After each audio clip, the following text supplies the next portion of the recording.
And one thing I say a lot is like, money is a man-made stress to put a number on success.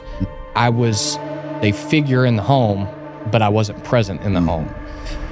Saved her $1,000 a month. And like, dude, you would have thought I gave her $1 million cash. Like, totally changed her outlook on life.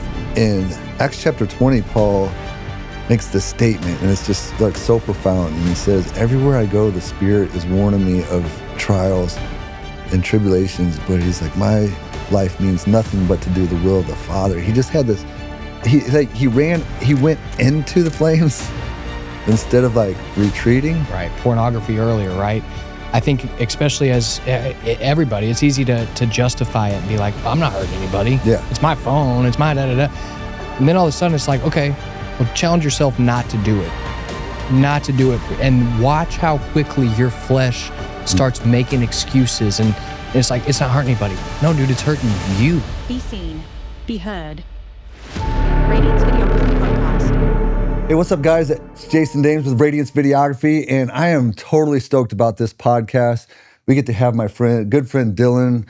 We met at church, at Grace River Church, and he is a mortgage broker, and we're just thrilled to be able to have him on and talk about a little bit about his backstory.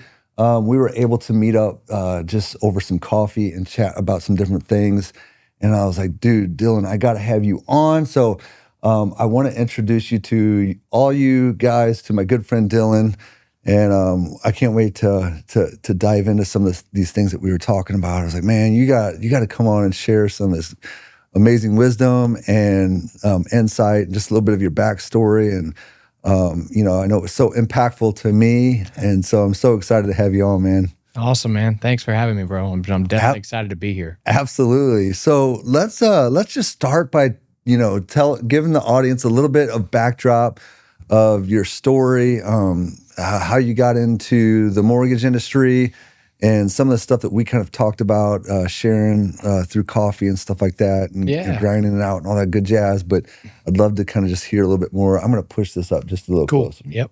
Perfect. All right. So yeah, like we said, man, it's kind of funny. I backdoored into mortgages. Graduated college back in 2014. Took that victory round around to me a little bit longer, that 5-year course to get there. All right. But what was crazy is when I graduated college, directly after, my first job was in mental health. My background's in psychology. So I got a gig as a caseworker at a mental health facility. And I'll never forget it, dude. Like probably 2 months after graduation, I go on and check my mail, and I get at the time it was Sally Mae, right? And open that sucker up, and it's like, hey, your monthly payments, $750. Yeah, man. Sally Mae wanted $750 a month for payback. And that was pretty much my entire paycheck, man, which was crazy. So, kind of dove into that career, grind, and ended up getting to a position to where I was able to make ends meet and all that good stuff. Obviously did an income-driven repayment plan, all that. But then I met my wife, and, as we were going down the path, I think I topped out when we moved up here. I was making about $35K a year, something like that. And whenever we found out she was pregnant, it was pretty obvious. Like, it's tough to raise a family. Yeah, I got to do something different for sure, man. So it's crazy how God works, and you can try so hard to put these pieces in and fit that square peg through the round hole, but ultimately, he had bigger plans for me. So, ended up, the transition was once I had that realization and started really looking at different career paths and all that stuff, it became pretty obvious that in our economy, self-employment and kind of that self-development route is how you have the best opportunity to make money. So in trying to find a way to break into that field, I was like, I had a buddy that recommended insurance. And so went out, got my insurance license. This is so crazy, Jason. So what was wild is I responded to a ad on Indeed, I think it was, and had an open interview, which was the first time I ever did anything like that. Like, we went in this room, and there was probably 15, 20 other people in this group interview, which was wild. I've never been in a group interview. Yeah, that is man, crazy. it was crazy. It like, Are you sure that wasn't from Craigslist? Right. It might have been. All of a sudden, I was in the wrong place regardless, man, because what was funny is like, really, it was really more of a presentation than it was an interview. They kind of gave the background of the company, and somehow, some way, the presenter or the branch manager of that location saw something in me. She invited me in for a one-on-one, and we're sitting there, and I kind of told her my story, and she was like, "Oh, I started out in education. For me, it was really important to not miss that the pillar in my business has to revolve around helping people and making a difference and being impactful in the community." And she's like, "Oh, Dylan, you're going to love this. This is I come from being a teacher. I was making $35,000. I got into this. My first year, I made $50K. My second year, I doubled that. My third year, I doubled that." And I'm like, so you're like, let's get on. Let's go, baby. Let's go, baby. Let's do it. And so once I broke into it, and I will say, disclaimer, the same thing with anything else that's self-business. It is what you put into it. Mm-hmm. And I know that there are people that are very, very, very, very successful in insurance, but we specialized in Medicaid or Medicare supplements and life insurance policies for elderly people. Mm-hmm. And the thing about Medicare supplements is like it's a government program. So from one company to another, it's the same exact plan, same exact benefits, same exact everything. And a couple months into it, I was sitting down with my clients, and they'd say, "Dylan, we really like you a lot, but why should we get this," whatever it was, and it's been so long I don't even remember, but say F plan from you when it's $200 more a month, and you're talking about people on fixed income, right? When I could get it from XYZ company and save that money and be able to buy another round of groceries or whatever. Well, by golly, I don't know why. Right? Why would you do that? And I couldn't lay my head down at night and try to make that case, right? So, but I did make a really great connection with a guy. His name's Alex Bergenheier. Shout out to Alex. What's up, Alex? And we were kind of having these conversations as we're riding and like feeling the same way. Just like, man, this is not something that I really feel good about. Mm-hmm. And not making the money that we need to make because we're not trying to sell people crap. Yeah. I remember working for AT&T Yellow Pages. Like this was maybe 8-9 years ago. And like, Yellow Pages, baby. That's throwback. Nobody uses the Yellow Pages anymore. We had to like convince these people that they needed to have this hardcover Yellow Pages still delivered to their door when you can just Google. Right. And we're supposed to be like, but like this will make you different. Yeah. Right. Yeah. Make you different. But I don't know that you want that kind of different. Right. Same thing. Yeah, that's a great comparison because it really was. It was like there's just not that much. It's not that the need's not there, but it is like that's not the most cost-effective way to be advising your clients. Mm-hmm. And so, good old Alex, man, he had such a good heart. He went out and he had gotten a job interview at a mortgage bank, and he's like, "Dude, I got you an interview. You need to take this interview." And I'm like, "Bro, I just said I don't want to take people's money. Like I don't know that mortgages is the way." Because in my head, I'm thinking 08, 09 crash. Yeah. Like these dudes are, they're thieves. Shysters. Right. And he's like, "Bro, shut up. Take this interview and just see what you learn."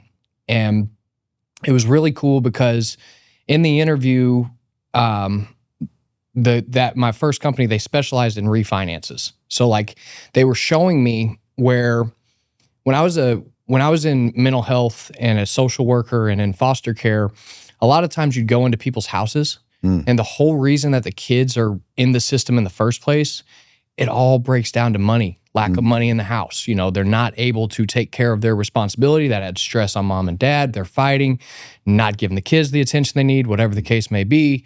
And then you come in here and like counseling and mental health is so important. I don't want to take away from that, but it's not like the state gave us $1,000, $2,000 to say, "Hey, we're going to take care of your mortgage or your rent payments for a few months, let you get caught up." And what was really cool about refinancing is I learned that I could help advise people and restructure their debt through their equity and save. one of my favorite loans I've ever done was ironically, she was a retired older lady. Saved her $1,000 a month. And like, dude, you would have thought gave her $1 million cash, like totally changed her outlook on life. And so it was one of those things like, as I grew in my craft and better understood how it worked, like I realized like this really is what my calling is. I'm able to make an impact on people and hit the reset on their finances, so to speak, and put food on the table and not have to be eating peanut butter and jelly sandwiches at the end of the day. So rewarding. Oh Dude, my gosh. I'm telling you, man, it really was cool. And then, kind of grew in that and then got to a point in mortgages, not to get overly boring, but in mortgages, there's kind of two tracks. You have your retail and then you have your wholesale. Think Costco versus Walmart. Okay. Right. And I realized once I learned more about how money was made and kind of the hands in the pot, if you will, like, hey, I've got these skills. I know what I'm doing now. I don't need 5, 6, 7, 8 different people that aren't really doing anything to help me close the loan, make the loan more expensive, interest rates higher, and closing costs more.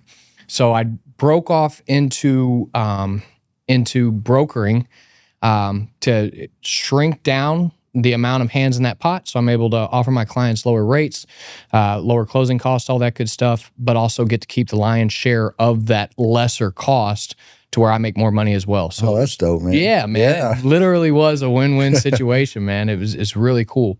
However, I kind of fell into that trap. Like we were talking about the other day over coffee. All of a sudden, it's sneaky how it works. All of a sudden, because you have this path and you think, oh, I'm making a positive impact, I'm doing all these good things, and I'm making money while I'm doing it. We live in a capitalistic society. And then all of a sudden it's so easy to fall into that trap to where I realized money was my idol. It was the most important thing. Here it was, like I said, if we reverse back, the whole reason I initially changed my path was to be able to put food on the table and take care of my family. And now it's like, okay, I've surpassed that. And the only thing I'm worried about is more, so got to a point to where I definitely, I should say my wife got to a point where it became evident that, hey, this isn't what we want. And, I'm really grateful that we did end up at first, shameless admission. At first, I started going to church just to, hey, if this was going to make you happy, okay, whatever. And then, but realized really quickly that everything I ever learned or thought I knew about being a Christian was, I don't want to say superficial, but secondhand knowledge for sure. It came from either my parents or the pastor on the stage, and I never actually read the good book for myself. So I challenged myself. I'm like, hey, you know what? That's the first thing I need to fix. And as doing that, it's funny. I could have had 100 people tell me, Dylan, money's your idol. Dylan, you're worried, too worried about money. Wouldn't have cared. But in reading the actual red letters and actually studying the scriptures for myself, that conviction is overwhelming, man. And it became so real that I was not created to make money. I was not created to try to build my bank account as big as I could have it. I was blessed to be a father so that I could raise my sons and teach them what it means to be a man. And the worst thing that I could do is give them that false sense that your manhood is equated to how much money you make, You probably related really well then when Jesus gave that parable of wasn't a parable when the rich man came and hey. Yeah. He's like, give up everything you have. And then he's like, I'm out of here, man. Right. Yeah. Oh my gosh. Yeah. Can you maybe go a step back just a little bit too? Because you were talking about not only like chasing money, but what that entailed in terms of like your family life, how your wife kind of got to that. Place where she's like, this isn't working for us. Absolutely, man. I got trapped in the grind. It's like when you're self-employed, and I'm sure you can relate to this, it really is. It's what you put in it. And so it was like, man, I could work 40 hours a week and live pretty good, or I could work 80 hours a week and have all this. And in my head, it was like, not just live really, really good, but like have everything I want. But that trade-off of the grind for work or my career versus being able to tuck my kids in at night, giving baths, being able to be present. I was a figure in the home, but I wasn't present in the home. And so, that illusion of I'm taking care of my family. Yeah. Yeah, you are on a financial level, but you're not taking care of I was not taking care of the obligations that everything that's laid out, what it means to truly be a shepherd of the household and to guide and be that presence. And even like when you are like actually present with like your mind is a lot of times on work too. So like you're present like physically, but you're not really present like mentally with it. Right. Well. And Lord forbid you're eating dinner and you hear your phone ring. It's like, oh, I got to go answer the phone. Yeah. And now it's like, that phone call can wait. Yeah. That's awesome. And that's one of the biggest things that clicked for me is, and I really do think that my path was lined up intentionally to where, like, I refer back to this all the time. Like when I was in mental health, it literally could be a life and death situation. It could be a kid at the hospital that I had to get out there to make sure they had a safe place to go when they were discharged or whatever the case is. This isn't life or death. You know what I mean? Like, even if we have to extend the lock or whatever the case may be, it's dollars and cents, not somebody's life. Yeah. So that getting to where I understood that, man, there are way more important things than work, grind. And I was a better mortgage broker than I was a father or a husband. And, it's a humbling thing. Yeah, I was going to say, when you reflect on that, you're like, well, I think I shared this with you previously too, remember reading a book and the guy was talking about how he, worked his guts out to hit all of his financial goals when he was, his kids were young, and then, over the course of 10, 20 years, and he hit all those goals, but was never around his kids. But then whenever he had hit those goals and had more time, his kids didn't want to have nothing to do with him because he wasn't around. And that's so sobering to think about.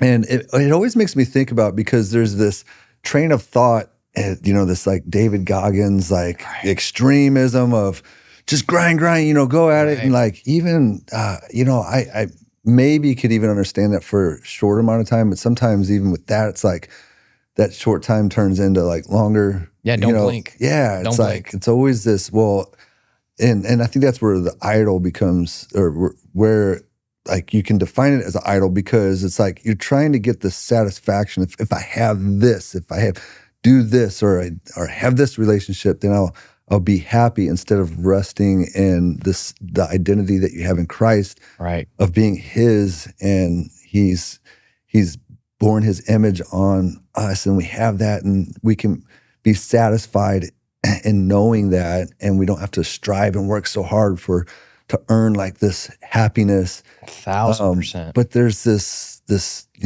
thing out there of just grinding, and I get the idea of working hard, and I'm not saying that, but like, there's, hopefully this helps some people out there that are listening. I know it has for me, but there's always like, if you go extreme in any direction, like too way extreme, there's always going to be other things that suffer. That's right. I remember somebody referring me a book called Think and Grow Rich. You ever heard of that? Oh yeah, absolutely. Napoleon Hill, if I'm not mistaken. Napoleon Hill, that's who it is. Yep. So yeah, like it talks a lot about like thinking about where you want to go and then achieving it, and blah blah blah. And there might be some good principles in there, but if I did a little bit of back research on the guy, like he's through multiple marriages and all kinds of, stuff like that with relationship wise. And it's like, well, yeah, like if that's your God and your only goal is, financial success, great. But like, I didn't want that. I want to be able to have good relationships. Right. So either your relationships are going to suffer, your health's going to suffer, or something else in your life is going to suffer when you go, way too far and extreme, your relationship with God. It's interesting that you mentioned Napoleon Hill, because he has another book called Outwitting the Devil, and it's a really interesting book. Okay. That, in short, the premise of it is like, it's kind of like, I don't know if you've ever read the Screw Tape Letters by C.S. Lewis. I haven't read it, but I know about it. Yeah, it's very similar in that he says that exactly, where he's actually like interviewing what he says to be the devil, and the principle that you just hit that is so ironic is like, in short, he starts talking about like, well, okay, well, what's your tactic to snatch souls, to steal souls from their actual purpose? And he talks about this premise of drifting. And the whole premise is like, it doesn't matter what it is. If the devil or the adversary, if you will, can get you to focus on anything except for your real purpose, he wins. And so you drift into your identity in mortgage broker or tennis player, for that matter, or whatever the case can be, that you think this is the most important thing in life and this is all you're supposed to do, that you lose connection with. No, bro, you are made an image of God, and we're supposed to literally be that on this earth, show his love, show his compassion and that growth that comes with it. And it's so much more fulfilling than all of a sudden, before you know it, like you're talking about, your intention is, oh, if I can just get 10K right now and get out of this, pay this credit card debt, I'll be good.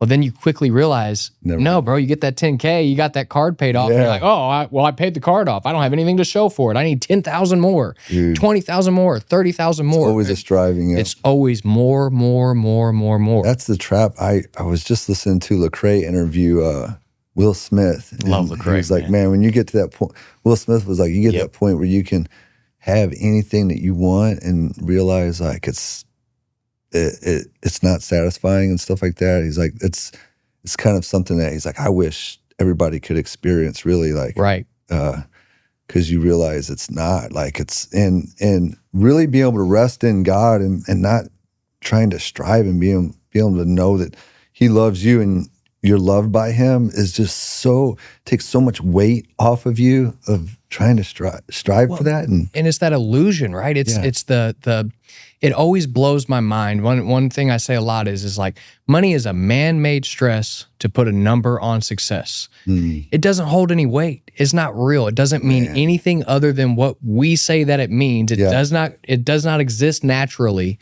but yet in our society, it's the most important thing literally in the world. And I think that is by and large the point to where Jesus says, don't store your treasures here on earth. You know, it's all of a sudden, it doesn't matter what you die with, you know, all of a sudden, all you're doing is at best handing that down to the next generation, but you can't take it with you, man. And that illusion that you can get enough through money is like, you're missing the whole premise that it's kind of this distinction I think about is having like a biblical joy versus like a happiness, you know, and you've probably heard it said this way, but you know, happiness is very circumstantial. Like you have this thing or that thing or relationship, then you'll be happy. And joy just is something that exudes out of you because you're loved by God, but also that you know that God has like his purposes and plans. And I think it's why in James 1, it says, count it all pure joy when trials and tribulations come your way, because it's through the testing of your faith that produces perseverance, and perseverance, hope, endurance. And you know that God's doing something good out of it. You don't know like what it is, but I can rest in that. Even when like things suck or just things seem to be going lives. Haywire. You're like, man, I know God's doing something with this. I don't know what it is, but it's like, man, I can rest to that and be confident and I know I've seen that in my own life.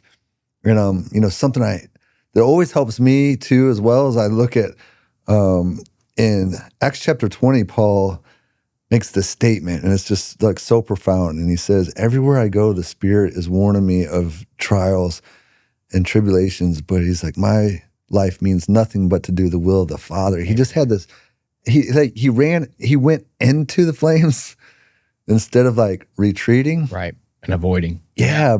And having this confidence and knowing that, you know, God is doing something good. Whereas today, like in our like American culture, you know, we stub our toe and it's like, God, where are you at? Right. Why didn't you like, you know, move that thing for me? Right. Yeah. It's just such a different like mindset of like what true joy is and where they get their peace from.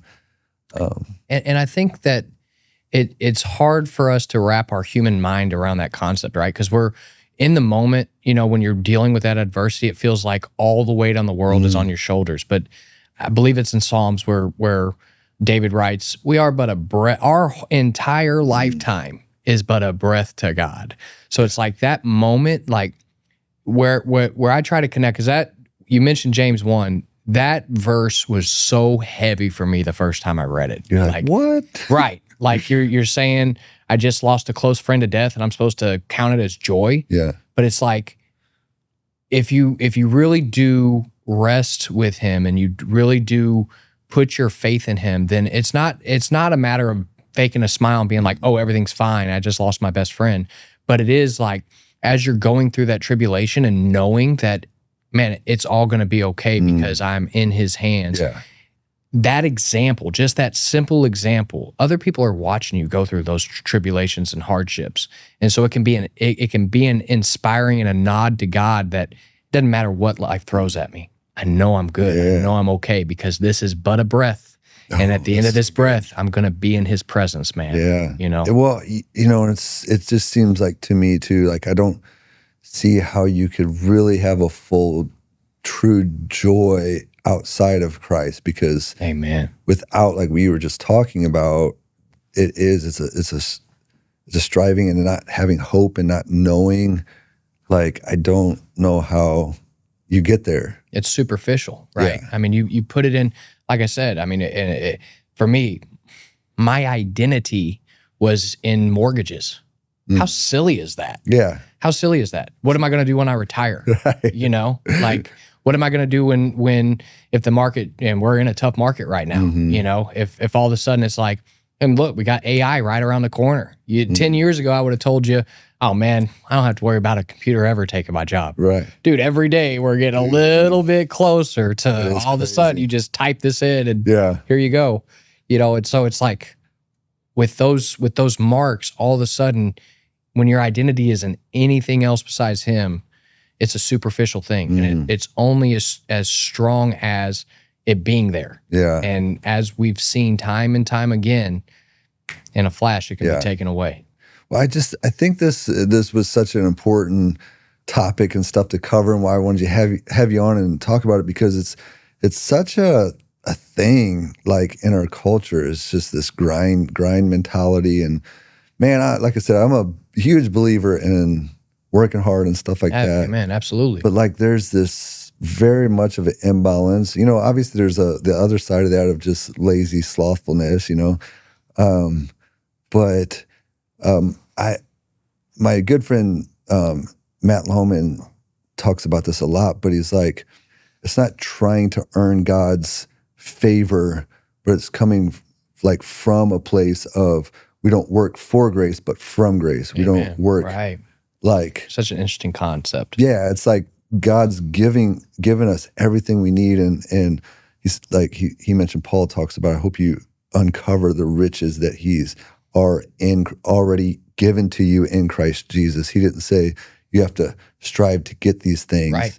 These are already given to you. And so much of the time it's like, well, we're doing this to earn God's favor, or we, do these different things. I got to check these boxes. It's like, it's already when they're there, already given. It's already there. It's already there. It's working. Now we get to, from that place, do these, certain things. And it's what's crazy is the shift that's happened. The biggest thing that's happened with my business since I had that realization, I stopped putting goals. I stopped putting numbers to like, oh, I've got to have 5 deals this month, or I got to talk to 10 people today, or call this many realtors, or whatever the case is.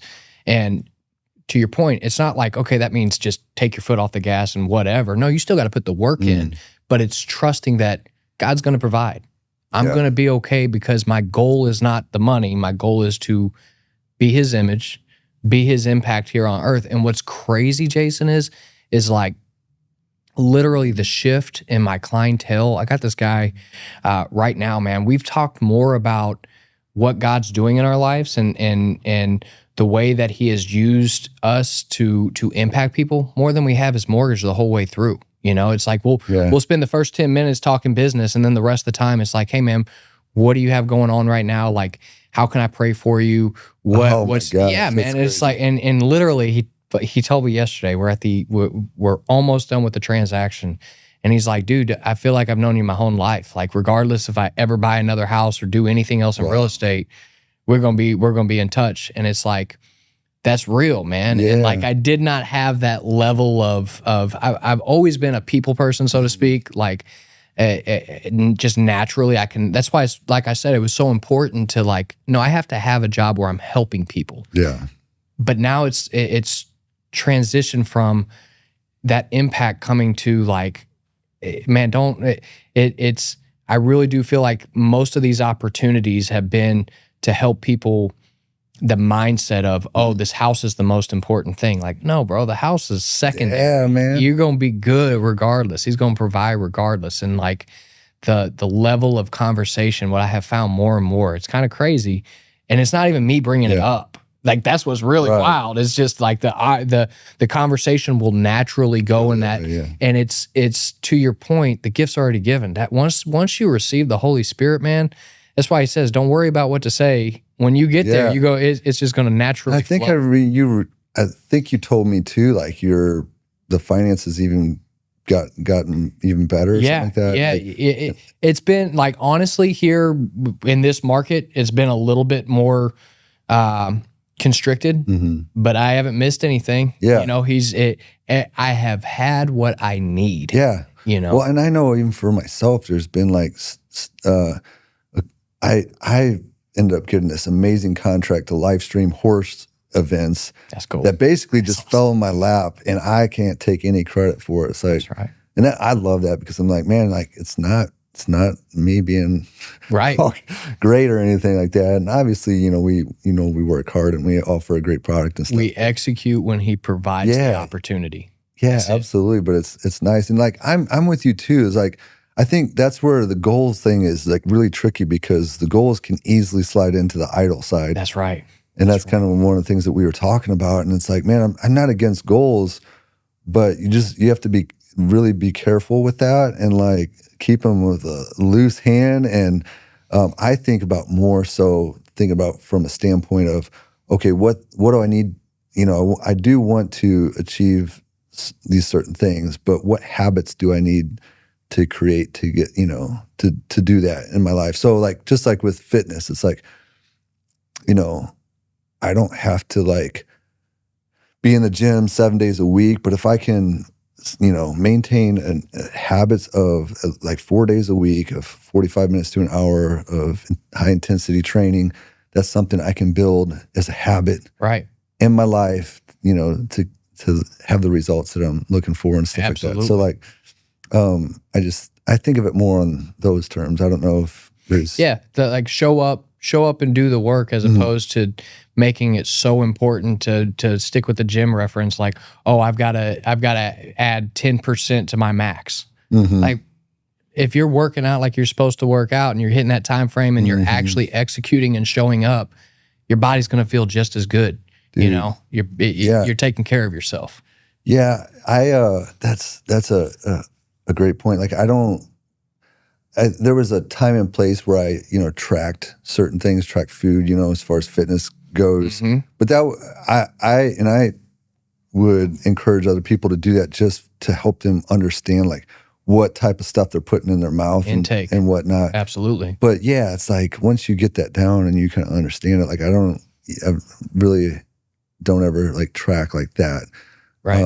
Because you got the base. Yeah. Right. So like, I can see the importance of that. And even I'm working with my friend Sue Newman, where we're kind of doing some strategic planning and, being able to write out, like, have an idea of what you're doing. So you're doing the more important things in your business and not just like randomly just getting caught up doing stuff that's like not helping you, move forward. Right. So I definitely get all those things, but it's just very, very simple for you to slide over on those.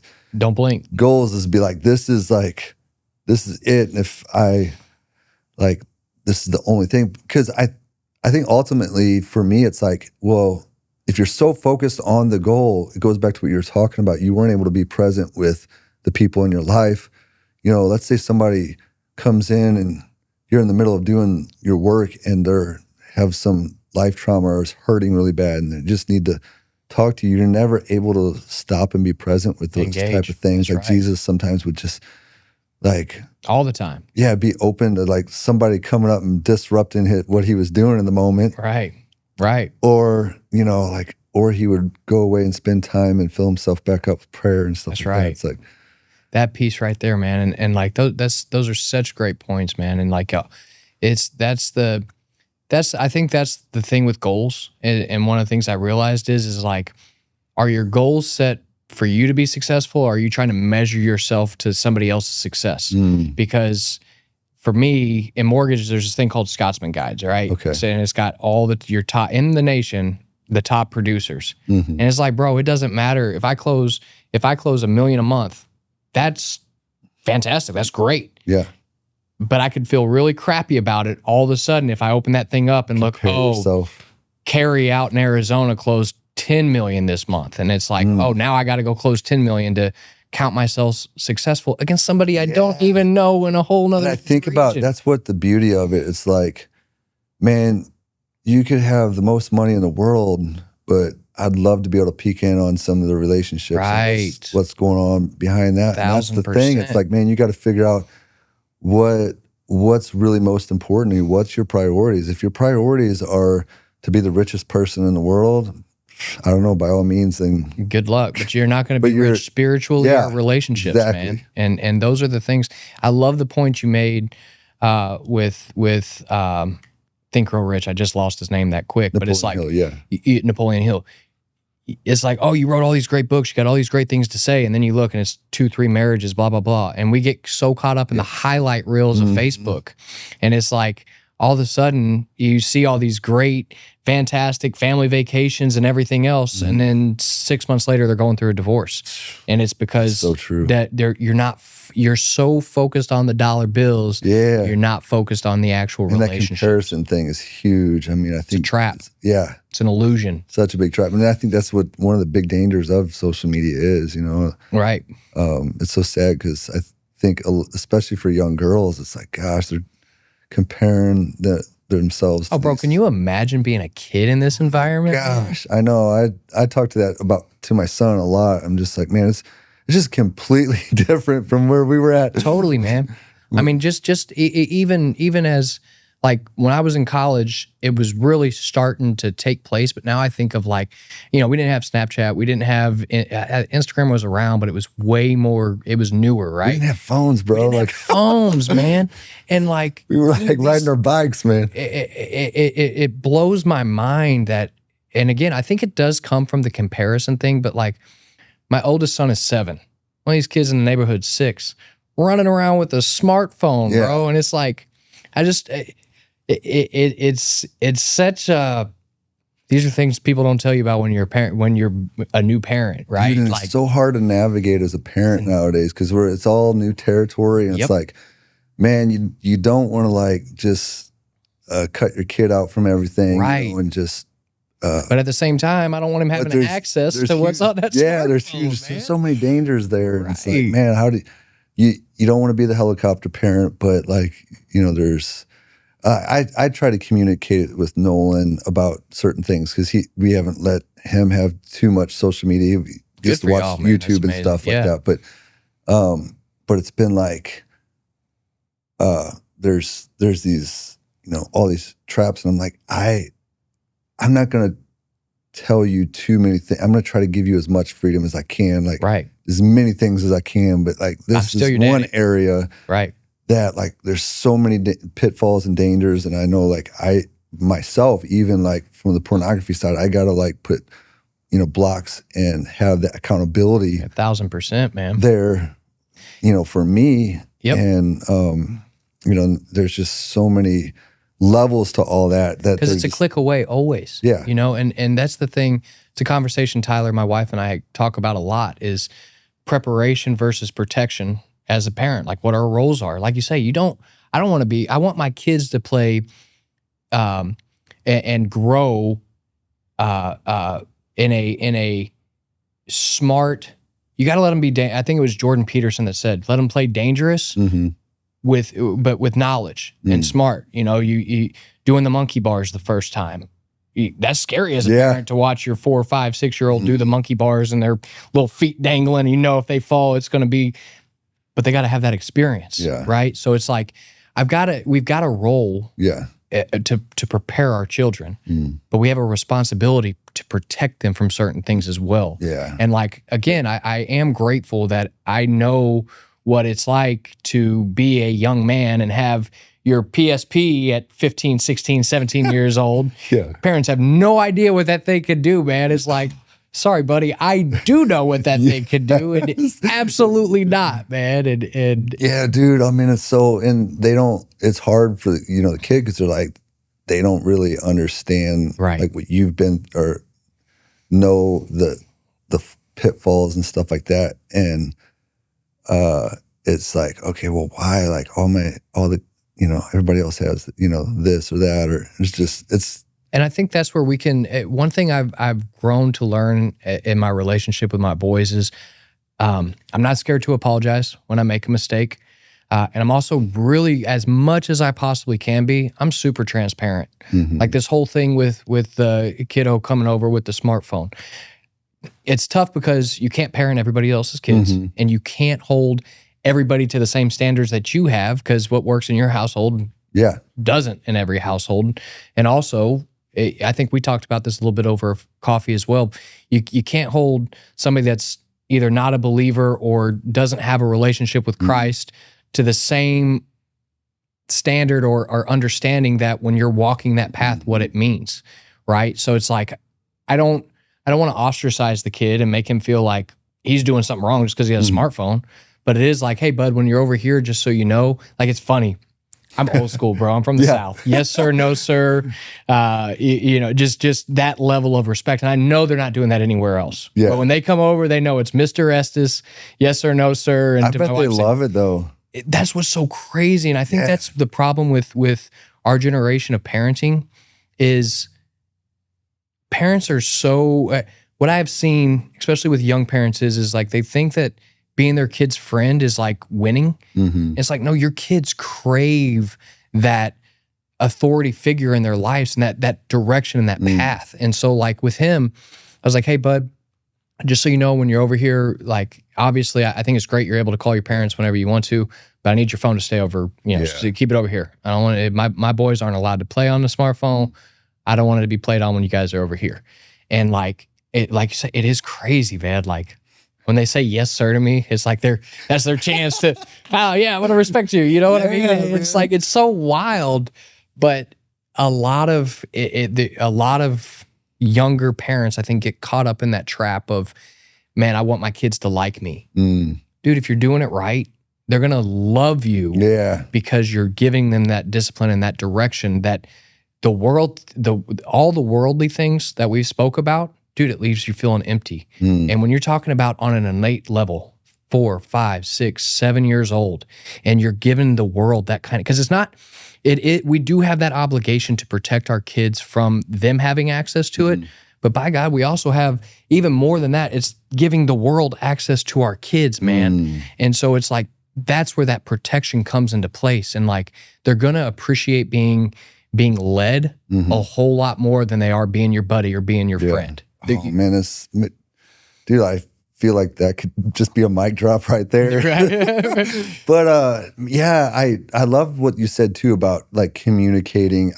We just got done having a conversation with my friend Amy Nunn, but she does leadership coaching, but she was talking about the importance of that communication and, in your business and so forth. But man, like not just telling them what to do or what not to do, but helping them understand why. Like, and that's one of the things that I've really tried to do my best with Nolan. He might beg to differ. I don't know. You could ask him. Depends on the day of the week, right? Yeah. But I've always strived to like, okay, I'm doing this because so that way that it's not just a do as I say, not as I do thing. And, even when it comes, I remember growing up so much of parenting was like, you have to believe in God because, this is what the Bible says, or this is what I say, or this version of what I think.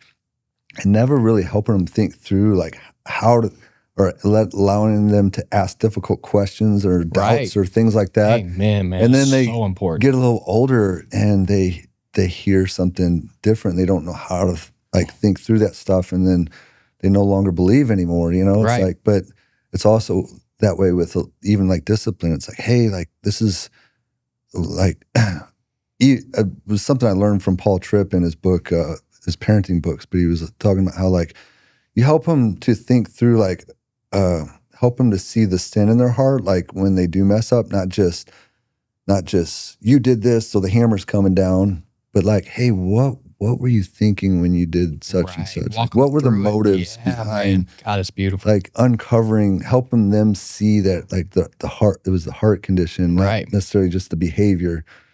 It was, you know, stemming from a heart or angry heart or a lustful heart or whatever the case may lustful, be. manipulative heart. And Oh man, that's because, like talking through that and then being like, hey, these are this is what happens. This is the consequences when you lie or when you open up that little door. All of a sudden, it becomes a pathway. Yeah, and it's an example of that is like with, you mentioned pornography earlier, right?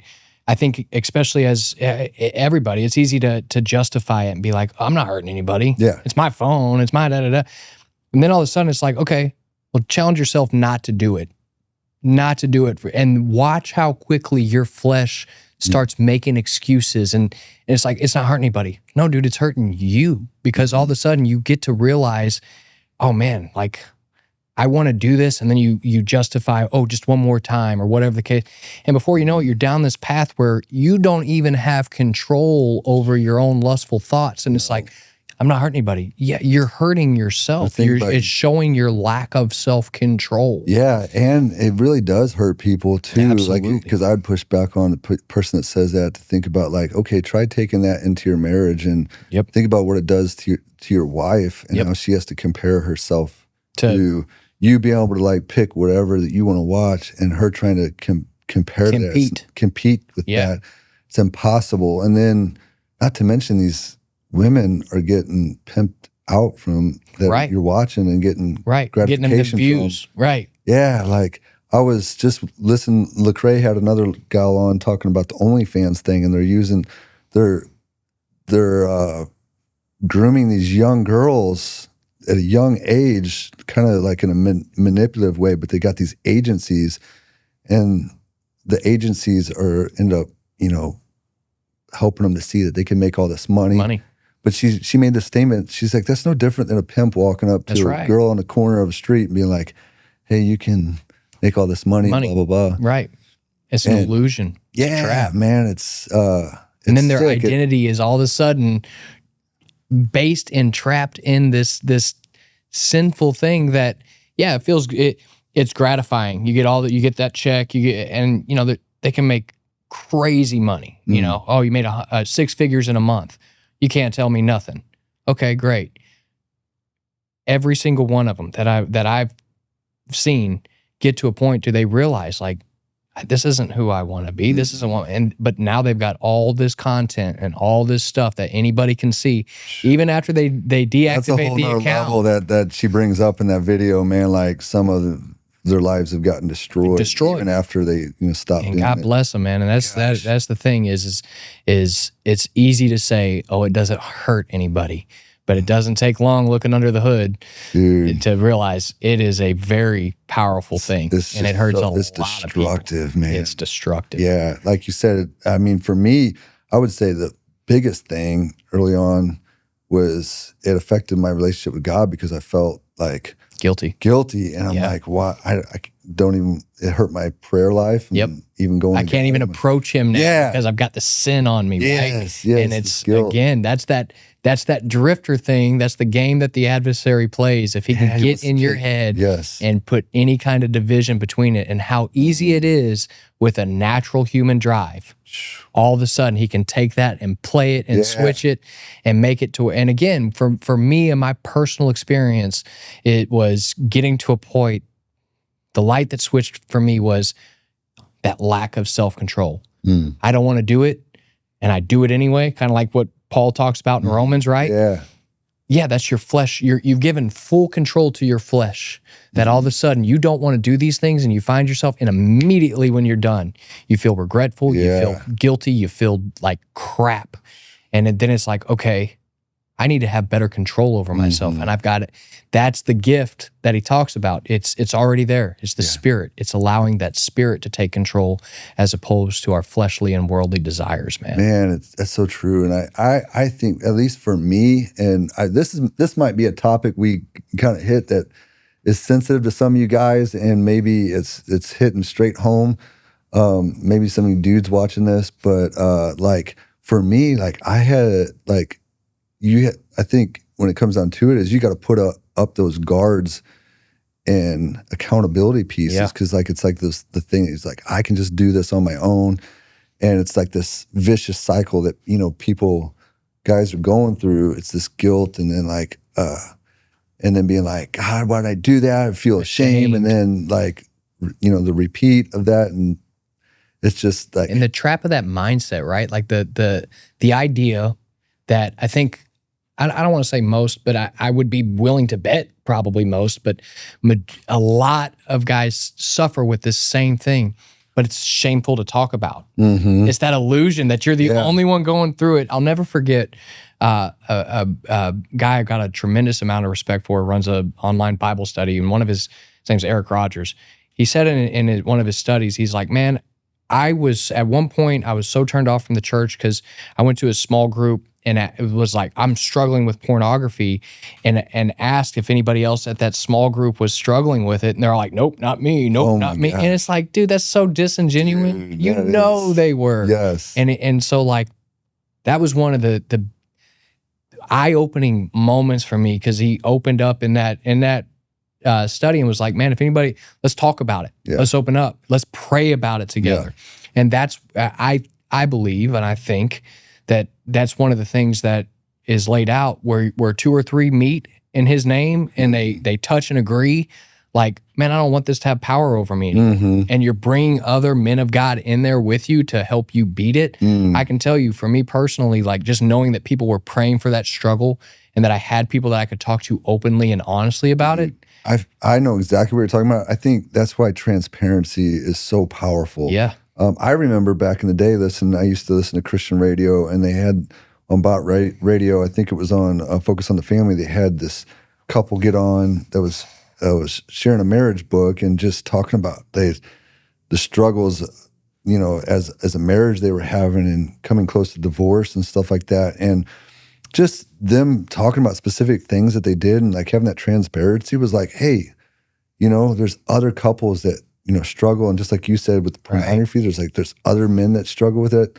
Yeah, I think that's the thing, is sometimes you think when you're younger, it's this secretive thing, and it's the thing that only you're dealing with. And then when you realize that, like, no, 99.9% of the dudes out there are struggling with this, and it's not like, it's like, oh my gosh, it's in a sense kind of a weight, but then taken off. But then you need, like what you were talking about, you need that accountability piece to help, like, okay, no, I'm gonna not allow myself to be able to do that, because and at least for me, and I think most guys out there, aren't always strong enough to be able to just 1000%. Yeah. And then it's understanding those situations and those triggers, and like, okay, I'm not going to put this is a trigger for me. This is, and it might be either permanently or for a period of time, being really mindful about what you watch. Because it's like, we are what we take in. That's true. Your eye, it matters what you're taking in. And so having that that accountability piece of, okay, I'm going to eliminate these factors, and that gives the spirit, so to speak, a chance to grow and the flesh to die. I honestly think this is I'm so glad this conversation went this way, because I think this is a topic that needs to be talked about all the time. Like I said, if you guys get a chance to go watch that interview with Lecrae, and they were talking about the OnlyFans, but he was saying she said the OnlyFans make double the amount of all the NFL, I totally believe it. baseball league, like Yep. all that combined. Yep. Totally believe it. And like just how a part of everybody's lives it really is Yep. these days. I mean, it's just insane. And how much of a struggle it is, how much it's affecting people's relationships and the walk with God and all that stuff. Absolutely. And it's funny because like we all act like it's not. Yeah. But then if you put, I saw this thing posted once where it was like, would you rather, I don't remember what it was, but say walk on a bed of flaming hot nails or release your search history, right? Everybody's like, I'm walking on those nails, man.